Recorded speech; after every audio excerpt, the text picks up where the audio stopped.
You've never quite fit. Not in school, not in most friendships, not in rooms where everyone else seemed perfectly comfortable doing what everyone else was doing. And for a long time, you thought that was the problem, that you were the problem. But what if the thing that always made you feel out of place was actually the thing that makes you exceptional? Stay till the end. Number 9 will hit you somewhere you didn't expect. Because being exceptionally different doesn't look like genius from the outside.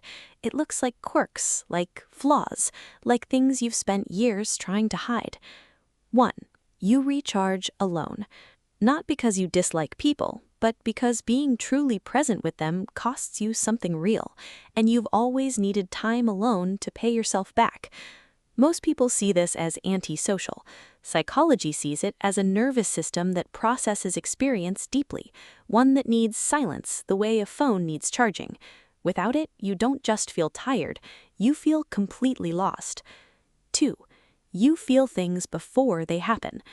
You've walked into a room and known something was off before a single word was spoken.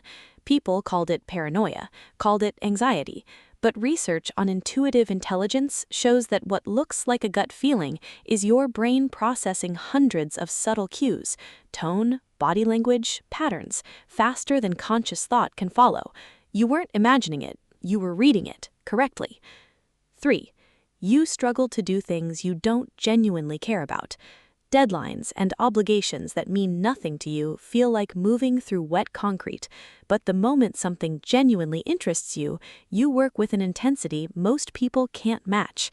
Csikszentmihalyi's research on flow found that exceptionally different people are motivated almost entirely from within. External pressure barely moves you, but internal passion makes you unstoppable. The problem was never your discipline, it was always your direction. 4. You ask why when everyone else just accepts. Rules, traditions, the way things have always been done. You've never been able to accept them without understanding them first, and that persistent why has gotten you into trouble more than once. But Carl Jung believed that the examined life, where you question everything, including yourself, is the only life worth living. Most people follow. You've always needed to understand. That's not rebellion. That's intelligence refusing to be comfortable. 5. You notice details nobody else picks up on. The word someone chose instead of a different one, the moment a smile didn't reach someone's eyes, the things slightly off in a room everyone else walked through without hesitation. You notice, always. And sometimes the weight of noticing everything when nobody else does makes you feel more alone than almost anything else. But that level of perception is a rare form of intelligence most people go their entire lives never developing. 6. You can't pretend to enjoy things you don't. Small talk, forced socializing, conversations that go nowhere. While most people smile through it, you physically can't fake enjoyment you don't feel. People have called you cold for it, difficult, too honest. But research on authenticity consistently finds that people who refuse to perform emotions they don't feel develop significantly stronger senses of identity and self-worth. You're not cold, you're just constitutionally unable to lie about who you are. 7. You think in connections nobody else sees. A conversation about music leads your mind to economics. A film reminds you of something from childhood that connects to something you read last year. Your brain doesn't store information in neat, separate boxes. It builds webs, constant, invisible webs between ideas most people would never link. Neuroscience research on creative intelligence shows this kind of associative thinking is one of the strongest predictors of original thought. Your mind doesn't wander, it explores. 8. You feel guilty even when it wasn't your fault. Someone is upset, and even when you had nothing to do with it, you replay the situation wondering what you could have done differently. You absorb responsibility that was never yours to carry. This comes from deep empathy combined with high self-awareness, both markers of exceptional emotional intelligence. You feel accountable because you care, because you're always asking how you could have been better.